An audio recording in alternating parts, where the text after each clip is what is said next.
আপনাদের কাছে আমার প্রশ্ন, নামাজের কোন ত্রুটিটা নিয়ে আপনারা সবচেয়ে বেশি চিন্তিত? নামাজের মধ্যে আমাদের অনেক ত্রুটি হয়, তাই না? এর মধ্যে সবচাইতে বেশি চিন্তিত কোন ত্রুটিটা নিয়ে?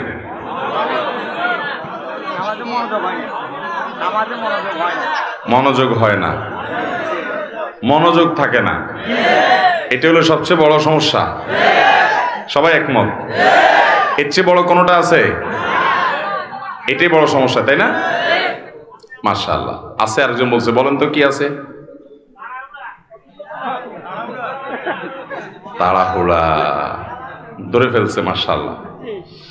দেখেন, এটা ঠিক যে একজন মুসলমানের নামাজ সুন্দর হওয়ার জন্য দুইটা জিনিস লাগবে। কয়টা জিনিস? আমার সাথে বলতে হবে, কয়টা জিনিস লাগবে?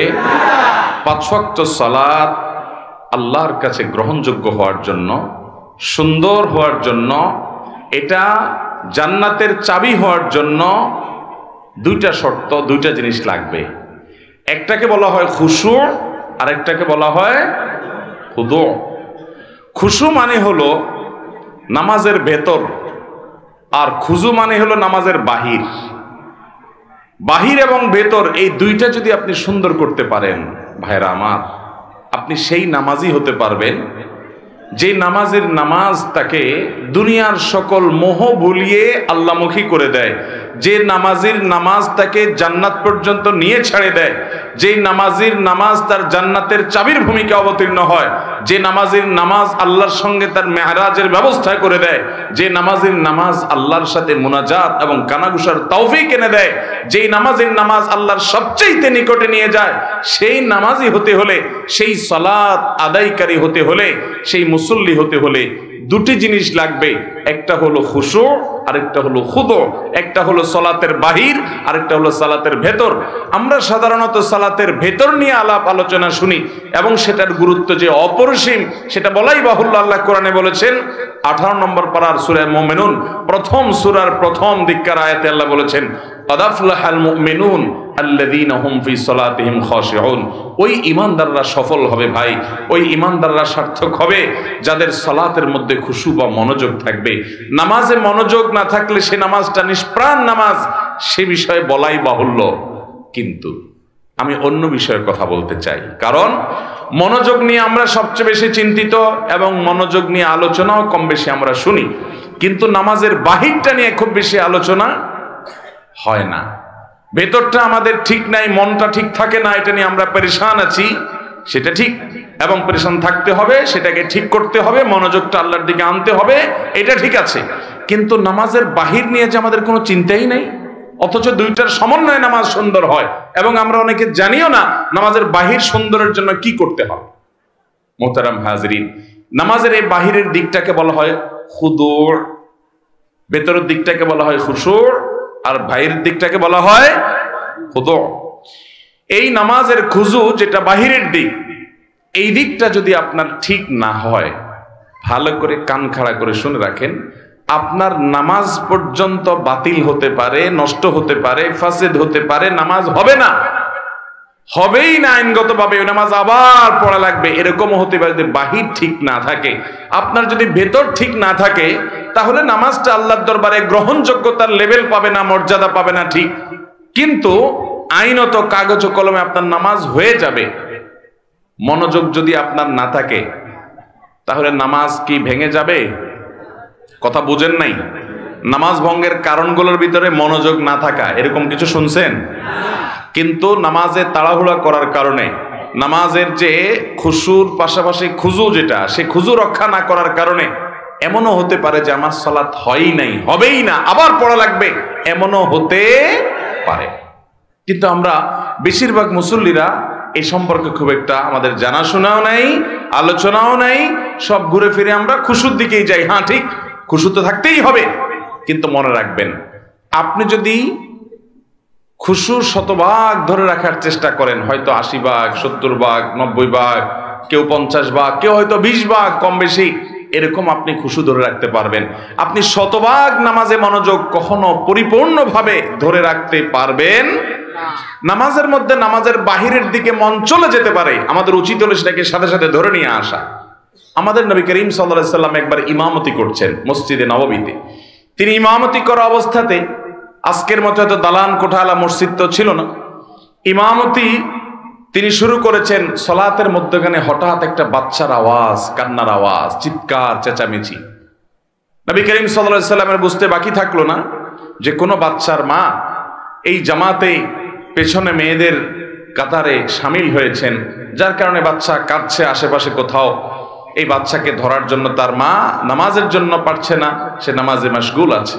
নবী সাল্লাল্লাহু আলাইহি সাল্লাম নামাজকে তুলনামূলক অন্য সময় যেরকম দৈর্ঘ্য নিয়ে পড়েন তার চাইতে একটু কম দৈর্ঘ্য পড়ে সালাম ফিরিয়ে শেষ করে বললেন, কার বাচ্চার কান্নার আওয়াজ শুনতে পাচ্ছি, সে গিয়ে বাচ্চাকে ধরো।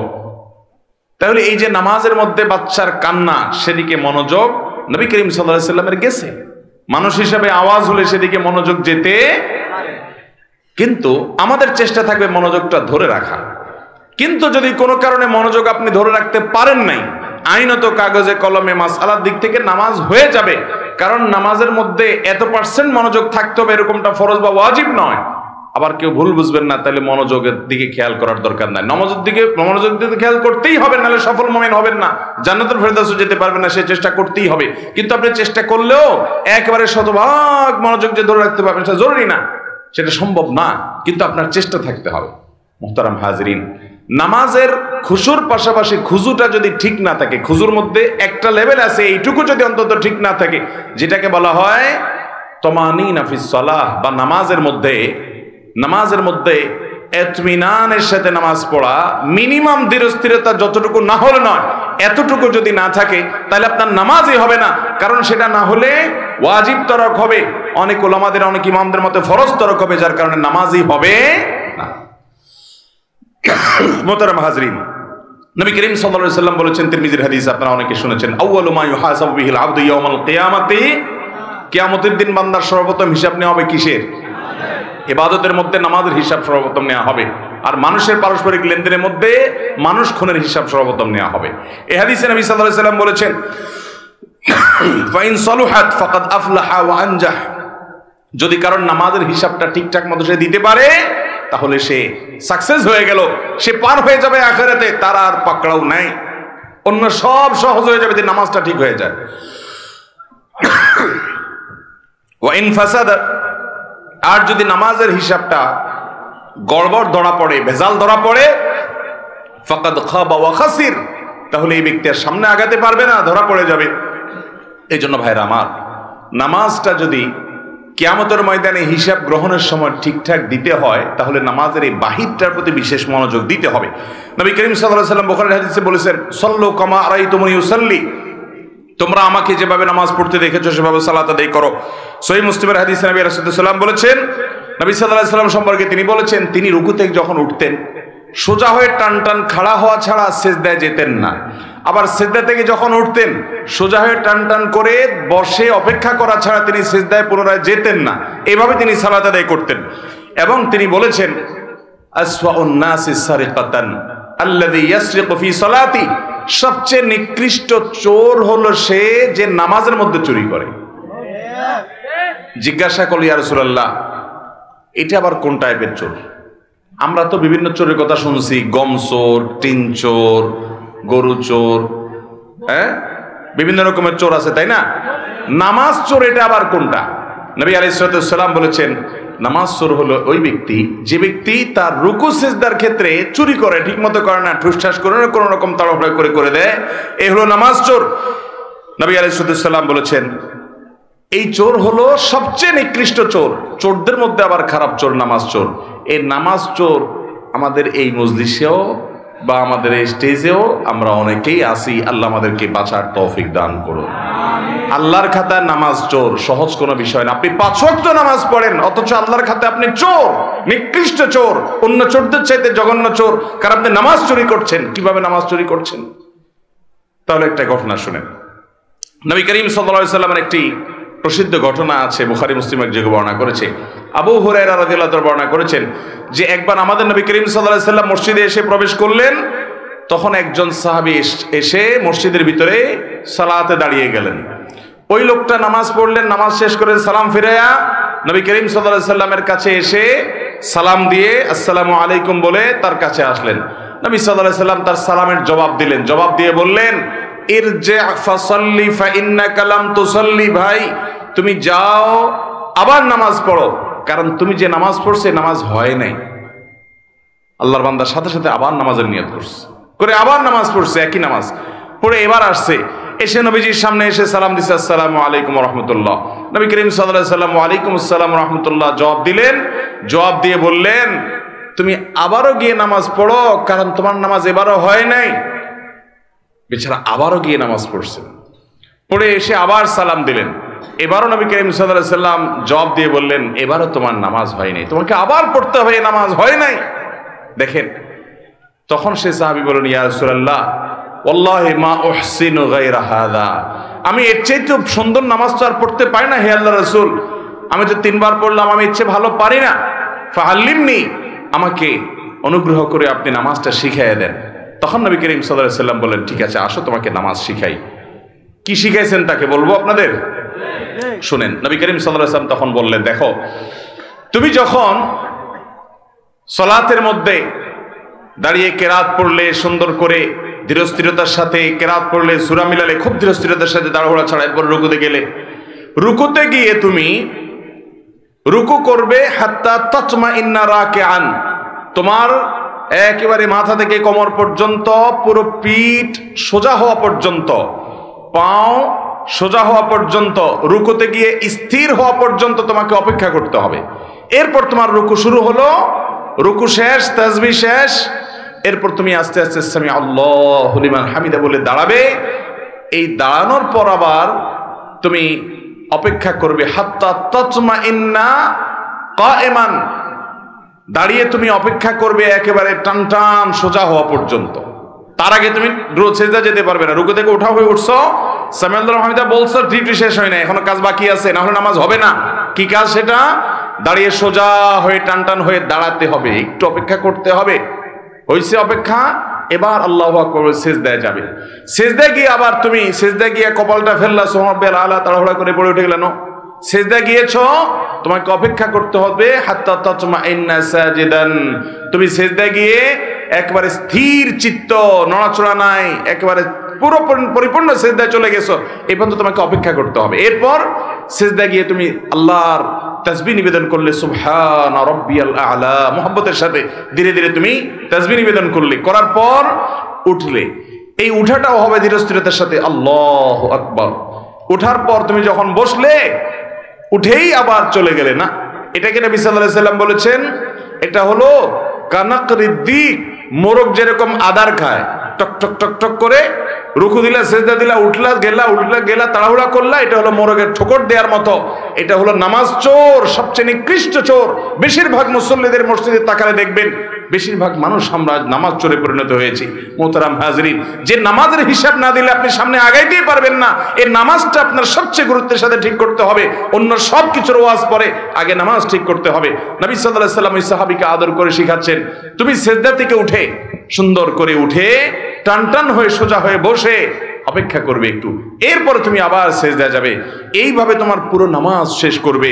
তার মানে ওই সাহাবী যে তাড়াহুড়া করে নামাজ পড়েছেন, সে নামাজটা এত তাড়াহুড়া ছিল যে তার রুকু থেকে উঠে, রুকুতে গিয়ে সিজদা গিয়ে, সিজদার মাঝখানে উঠে বসে যতটুকু অপেক্ষা করা দরকার, অন্তত এক তাসবিহ পরিমাণ অপেক্ষাটা হয় নাই। আমাদের অনেক মুসল্লি ভাইরা আছে, দেখবেন যে ওনারা পারলে সূরা কেরাতগুলা, রুকু সিজদা তাসবিহগুলা, দোয়াগুলা, আত্তাহিয়াতু, দোয়া মাসুরা, দুরুদ, এগুলা সব বাড়িতে পড়ে এসে মসজিদে শুধু যদি লেপরেটটা করে যেতে পারতো, মনে হয় ভালো হইতো। এরকম একটা হাবভাব দেখা যায় না? খেয়াল করে দেখেন, অনেক ভাইরা আছে আশেপাশে নামাজ পড়লে তো দেখলে বোঝা যায়, মনে করেন উনি রুকুতে গেছে, তাসবিহ কখন শুরু করে বলেন তো? রুকুর তাসবিহ কখন শুরু হয়? আশেপাশে মুসল্লিরা, আমরা বেশিরভাগ মানুষ একটু খেয়াল করেন তো, মনে করে চেষ্টা করেন তো, রুকুরতে সুবহান রাব্বিয়াল আযীম যে তাসবিহ বলা শুরু করেন, কখন শুরু করেন? রুকুতে যাওয়ার পরে। তাহলে তো সব ফেরেশতা, তো সব আল্লাহওয়ালা, আফার ক্লাসের ইমানদার সব, মাশাআল্লাহ। তাহলে তার সব ওয়াজ মাহফিলের দরকারই নেই এখানে। ভাই আমি বলি, এবার শুনেন, রুকুতে যাইতে আল্লাহু আকবার বলে যাওয়া লাগে, তাই না? আল্লাহু আকবার বলে যে রুকুতে যান, খেয়াল করে দেখেন আজকের পর থেকে যে তাসবিহ সুবহান রাব্বিল আযীম শুরুটা কোত্থেকে করেন দেখেন, খেয়াল করে ডানে বামে এবং নিজেরও মুখ দিয়ে কখন বাইর হয়। বেশিরভাগ মানুষই আল্লাহু আকবার বলতে তো কোয়ার্টার সেকেন্ডও লাগে না, হুলস্থুল করে আল্লাহু আকবার বলেই রুকু অর্ধেকে এখনো যায় নাই, আধা আধি গেছে, ওখান থেকে সুবহানাল্লাহ শুরু হয়। এরপরে আবার সুবহান রাব্বিল আযীম, সুবহান রাব্বিল আযীম, সুবহান রাব্বিল আযীম, তৃতীয়বার সুবহান রাব্বিল আযীম, তৃতীয়বার শুরু করে মাথা উঠান শুরু হয়ে যায়। এবার মিলান তো মিলে কিনা দেখেন। তৃতীয়বার তাসবিহ সুবহান রাব্বিল আযীম, সুবহানা শুরু করতে করতে কল্লা উঠানো শুরু, ওইটা পথে বাকিটা সারে ফেলায় উঠতে উঠতে, ঠিক না? এটা তো নামাজের কোনো সিস্টেম না ভাই। 99% মানুষ দেখবেন এভাবে নামাজ পড়ে। নবী সাল্লাল্লাহু আলাইহি ওয়াসাল্লাম যে ওই সাহাবীকে শিখিয়েছেন, আসেন এবার সেটার সাথে মিলাই। সেটার হবে কি, আপনি সূরা কেরাত পড়া শেষ, আমরা সূরা কেরাত পড়া শেষ হলে কথার কথা আপনি সূরা ইখলাস পড়লেন, কুল হুয়াল্লাহু আহাদ আল্লাহুস সামাদ লাম ইয়ালিদ ওয়া লাম ইউলাদ ওয়া লাম ইয়াকুল লাহু কুফুয়ান আহাদ, আল্লাহু আকবার। বিশেষ করে রমজান মাসে তারাবিতে দেখেন হাফেজ সাহেবরা পড়ে, আছে না নাই? শুধু